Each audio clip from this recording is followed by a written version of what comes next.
तो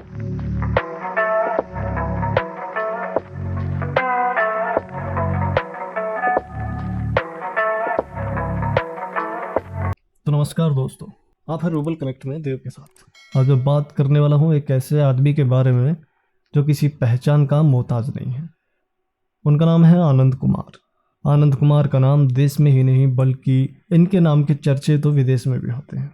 फिर भी जो आज के युवा हैं मैं उनको बताना चाहूँगा, आनंद कुमार सुपर 30 नाम की एक संस्था चलाते हैं जो 12वीं पास बच्चों को IIT में एडमिशन के लिए तैयारी करवाती है।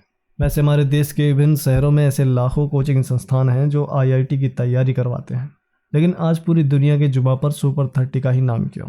इसका मुख्य कारण है कि आनंद कुमार सिर्फ उन्हीं बच्चों की IIT की कोचिंग देते हैं जिनकी आर्थिक स्थिति सही नहीं है। हमारे समाज में ऐसे कई परिवार हैं जो अपने बच्चों को अच्छी शिक्षा नहीं दे सकते। इनके बच्चे पढ़ना तो चाहते हैं लेकिन IIT की कोचिंग के लिए लाखों की फीस देने में इनके माता पिता सक्षम नहीं होते। ऐसे में ऐसे बच्चों का सपना पूरा करने के लिए आनंद कुमार ने सुपर 30 नाम की संस्था की शुरुआत की। आप सबके मन में अब ये बात आ रही होगी कि जहां आज का हर आदमी पैसे के पीछे पड़ा हुआ है, वहां आनंद कुमार फ्री में IIT की कोचिंग क्यों दे रहे थे? इसका कारण मैं आपको बताना चाहता हूं। आनंद कुमार खुद एक बेहद गरीब परिवार से ताल्लुक रखते थे। उन्होंने गरीबी को बहुत ही करीब से देखा। इसी गरीबी ने उनसे उनके पिता को छीना। इसी गरीबी ने कैम्ब्रिज यूनिवर्सिटी में एडमिशन होने के बावजूद वहां जाने को पैसे नहीं थे। ऐसी परिस्थिति में वो कैम्ब्रिज नहीं जा पाए। गरीबी को उन्होंने बहुत ही करीब से देखा है, इसलिए उन्होंने ऐसे आर्थिक रूप से कमजोर बच्चों को फ्री शिक्षा देने के लिए सुपर 30 की शुरुआत। आनंद कुमार ने भी बचपन से ही आर्थिक तंगी से अपने परिवार को जूझते हुए देखा था। यहाँ तक कि उनकी माँ पापड़ बनाती थी और पढ़ने में इतने होशियार होने के बावजूद आनंद कुमार उनको साइकिल पर बेचने जाया करते थे और पिता की मौत के बाद इसी तरीके से उनका घर चलता था।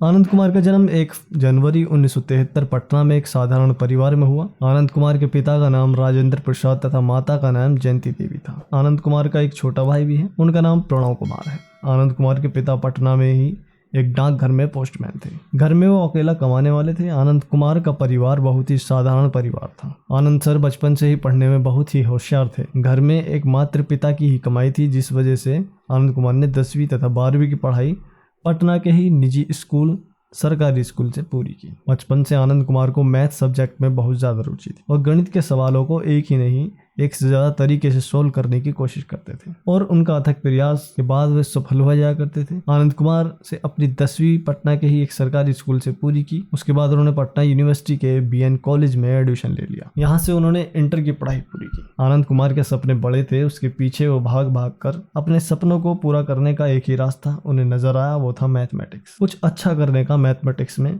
वो निरंतर मैथ्स के लिए एक नया फॉर्मूला, नए तरीके निकालने के प्रयास करते रहे। इसी प्रयास में वो सप्ताह के अंत में बनारस यूनिवर्सिटी के लाइब्रेरी जाया करते थे। गणित के कई विदेशी लेखक की बुक पटना यूनिवर्सिटी के लाइब्रेरी में मौजूद नहीं थी, जिसके कारण उन्हें बनारस जाना पड़ता था। बनारस में ही एक लाइब्रेरी के स्टाफ ने बताया कि तुम अपना लेख विदेश में भेजो, अगर उनको पसंद आ जाएगा तो ये सारी किताबें पूरे साल फ्री तुम्हारे घर आ जाया करेंगी। ये सोचकर उन्होंने एक आर्टिकल सांख्यिकी पद्धति सिद्धांत पर यानी the mathematical gazette and mathematical spectrum पर लिखा, जो कैम्ब्रिज यूनिवर्सिटी के प्रकाशन में छपा। इनका आर्टिकल प्रकाशित भी हुआ और साथ ही उनको वहां से स्नातक में एडमिशन लेने का ऑफर भी मिला। ये सब आनंद के लिए किसी सपने से कम नहीं था, लेकिन ये सपना उनकी घर की आर्थिक स्थिति के कारण पूरा ना हो सका। जब आनंद कुमार का दाखिला कैम्ब्रिज यूनिवर्सिटी में नहीं हो पाया, उसके बाद आनंद के पिता को बहुत दुख हुआ। इसके कुछ दिनों के बाद से आनंद कुमार के पिता की तबीयत खराब रहने लगी और एक दिन अचानक ही उनका स्वर्गवास हो गया। इसके बाद मानो आनंद कुमार पर दुखों का पहाड़ टूट गया हो। अब पूरे परिवार की जिम्मेदारी आनंद कुमार के ऊपर आ गई। इसका सबसे बड़ा कारण ये भी था कि आनंद कुमार अपने घर में सबसे बड़े थे। अब एक ही तरीका घर चलाने का कि पिता की नौकरी आनंद करे, और सरकारी कामों में आपको भी पता है कि काफ़ी वक्त लगता है। तब तक घर चलाने के लिए इनकी माँ घर पर पापड़ बनाती थी और फिर आनंद साइकिल पर बेचा करते थे। इस तरीके से आनंद कुमार का समय कटने लगा, लेकिन आखिर ऐसा कब तक चलने वाला था? आनंद कुमार को लगने लगा मानो वो पढ़ाई से दूर होते जा रहे। इधर घर की भी जिम्मेदारी थी। ऐसे में आनंद कुमार ने फैसला लिया कि एक कमरा किराए पर लें और बच्चों को कोचिंग देंगे। इस तरह से वर्ष 1992 में आनंद कुमार ने 500 रुपये में किराए पर एक कमरा लिया और रामानुज स्कूल ऑफ मैथमेटिक्स के नाम से अपनी कोचिंग स्टार्ट कर। समय इसी तरह से बीतता रहा। आने वाले 4-5 सालों में आनंद सर के कोचिंग में काफी बच्चे जुड़ गए। इसका सबसे मेन कारण था उनके पढ़ाने का तरीका। समय ने ऐसा करवट लिया कि आनंद सर को बच्चों को ठीक बिठाने के लिए जगह कम पड़ने लगी। फिर उन्होंने Ramanuj school of mathematics coaching को दूसरी जगह कुम्हार में शिफ्ट कर दिया और फिर वहाँ हजारों की तादाद में बच्चों के एडमिशन होने लगे। पूरे पटना शहर में ऐसे कई कोचिंग थे जो आईआईटी की तैयारी करवाती थी, लेकिन सबसे कम फीस, सबसे अच्छी पढ़ाई सिर्फ आनंद कुमार सर की कोचिंग में थी। कई ऐसे होनहार बच्चे इनके पास इनसे मिलने आ जाया करते थे जो पढ़ने में होशियार थे, लेकिन वो आर्थिक रूप से काफी कमजोर थे। वो 4,000 रुपये फीस के तौर पर जमा करवाने में असमर्थ थे। इसी तरह से वर्ष 2002 में आनंद सर ने 30 ऐसे बच्चों को चुना जो आर्थिक रूप से कमजोर थे और इसी तरह से सुपर 30 की शुरुआत हुई। सुपर 30 स्टार्ट होने के बाद जब इस संस्थान ने अपनी आईआईटी कोचिंग का 1 साल पूरा किया और जब आईआईटी का एग्जाम हुआ तो उस सत्र में मौजूद सभी 30 स्टूडेंट्स ने आईआईटी ने सफलता प्राप्त की और इसी तरह का परफॉर्मेंस सुपर 30 आज तक देता आ रहा है। अपार सफलता के बाद कि पूरी दुनिया में आनंद कुमार छा गए, यहाँ तक कि जिस यूनिवर्सिटी में वो जाकर पढ़ नहीं पाए उसी यूनिवर्सिटी में उनको निमंत्रित किया गया और वे वहाँ के बाद में उन्होंने वहाँ जाकर बच्चों को संबोधित किया। सुपर 30 संस्थान की एक खास बात ये भी है कि इसमें हर साल जितने भी स्टूडेंट जुड़ते थे उनका खाना पीना, रहना, किताबें, ये सभी खर्च संस्थान ही उठाती है। बच्चों से किसी प्रकार का कोई पैसा नहीं लिया जाता। आनंद कुमार की शादी रितु जी से हुई है। आनंद कुमार और रितु जी को एक पुत्र भी है जिसका नाम जगत कुमार है। जहाँ तक मेरी जानकारी है आनंद कुमार ने काफी समय के बाद शादी करने का फैसला किया था। वर्ष 2008 के आईआईटी रिजल्ट घोषित होने के 1 सप्ताह में मीडिया में एक खबर आई कि आनंद कुमार ने घोषणा की है कि वे सुपर 30 बंद कर रहे हैं और खबर बिल्कुल सही थी। वजह थी कि कई कोचिंग वालों ने खबर फैलाई कि आनंद कुमार जिन बच्चों का आईआईटी में सिलेक्शन हो जाता है वो उसको खरीदकर अपने सुपर 30 का स्टूडेंट बता देते हैं। इस खबर से आनंद कुमार बहुत ही आहत हुए और फिर अचानक से ये फैसला लिया। वाक्य ये था कि इनके सुपर 30 का ही एक स्टूडेंट, नाम अज्ञात, दूसरे कोचिंग वाले के चंगुल में फंस गया।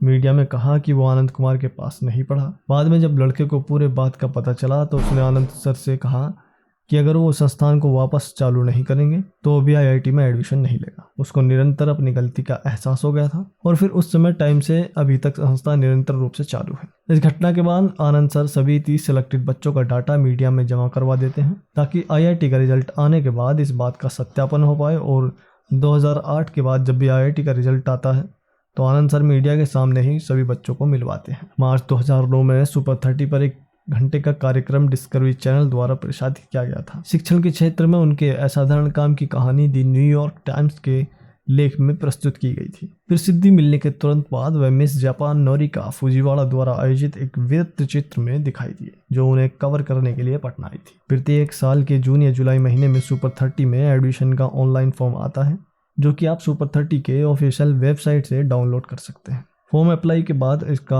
ऑनलाइन एग्जाम होता है। भारत के कई शहरों में इसका सेंटर होता है। एग्जाम में उत्तीर्ण बच्चों को सिर्फ सुपर 30 में शामिल किया जाता है। आनंद कुमार जी के बारे में कुछ रोचक बातें जान लेते हैं।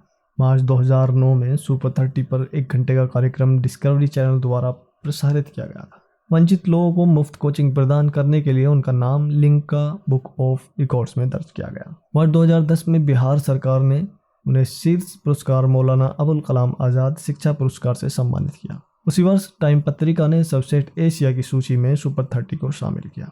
संयुक्त राज्य अमेरिका के पूर्व राष्ट्रपति बराक ओबामा के विशेष राजदूत रशद हुसैन ने सुपर 30 को देश में सर्वश्रेष्ठ संस्थान कहा था। वर्ष 2017 में वह बॉलीवुड मेगा स्टार अमिताभ बच्चन द्वारा आयोजित लोकप्रिय भारतीय क्विज शो कौन बनेगा करोड़पति में भी आए थे।